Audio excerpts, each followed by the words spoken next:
All right, let me ask you something. How many words do you think you really need to just express yourself, to get your point across clearly? Are we talking thousands, tens of thousands? What if I told you the real number was way, way smaller? How about 850? Yep, that's it. Just 850 words. I know, it sounds kind of impossible, right? But believe it or not, this isn't just some random number. It's actually the foundation of a whole system, one that's designed for really powerful and clear communication all over the world. So that's what this explainer is all about, a system called Basic English. We're going to dive in and uncover the hidden power packed inside of simple words, and you'll see how using fewer words doesn't mean saying less. Actually, it can mean saying a whole lot more, and with way more clarity. Okay, so here's the game plan. First, we'll cover what Basic English actually is.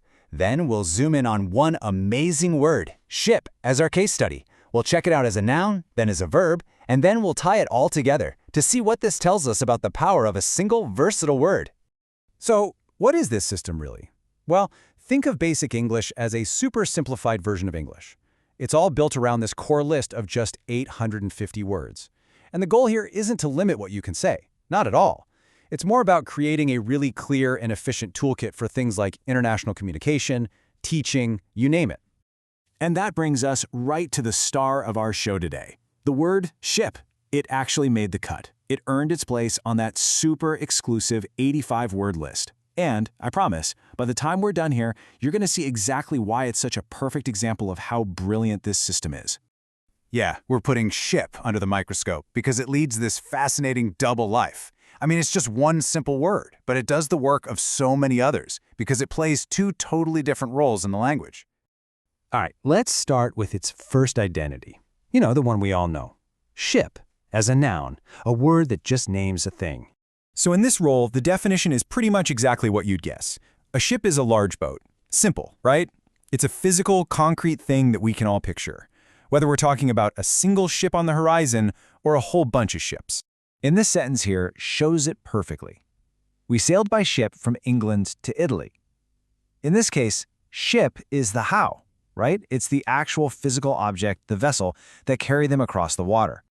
Now sure, you could use other words. You could say vessel or boat or craft. They all mean something pretty similar. But the whole idea behind Basic English is to pick the one single most useful tool for the job. And in this case, that word is ship. But wait, that's only half the story. This is where things get really interesting, because ship isn't just a thing, it's also an action. It's a verb. As a verb, to ship something just means to move it or transport it. See how that idea of movement is still there? It connects right back to the noun form, the boat. But it's used in a totally new way. And just look at how flexible it is. You can ship something, he ships it, she shipped it, they are shipping it right now. It just morphs to fit any tense you need. It's a fully functional action word. Here's a great example. They will ship the package by mail. Now think about that.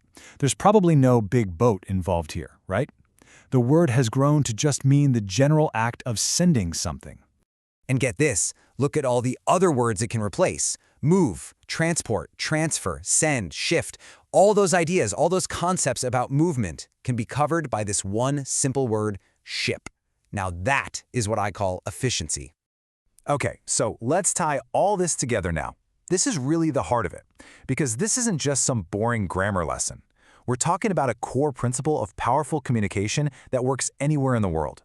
And here it is. This is the big aha moment. On one hand, you've got the object, a large boat. On the other, you've got the action, to move something.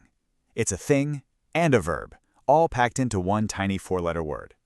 This dual functionality is exactly what makes it so valuable in a system with fewer words. And this really gets to the core of it all. The genius of Basic English isn't about restriction, it's about smart selection. It's kind of like choosing a Swiss Army knife instead of hauling around a giant messy toolbox. It's not about having fewer tools, it's about picking the ones that are super powerful and flexible, the ones that can do the most heavy lifting, you know? For learners, for businesses, for literally anyone who just wants to be understood. Which brings us right back to where we started. Remember this? When we first saw it, it was just a fact. But now, we get it. We understand the why. Ship is on that list because it is a perfect model of efficiency. It covers a key object and a key action, both tied to the huge ideas of movement and commerce. So that leaves us with one final thought to chew on. Ship is just one example out of 850. It really makes you think, doesn't it? The real question is, how can the simple words you already use every single day, the ones you might not even think twice about, how can they become your most powerful tools for communicating clearly and effectively?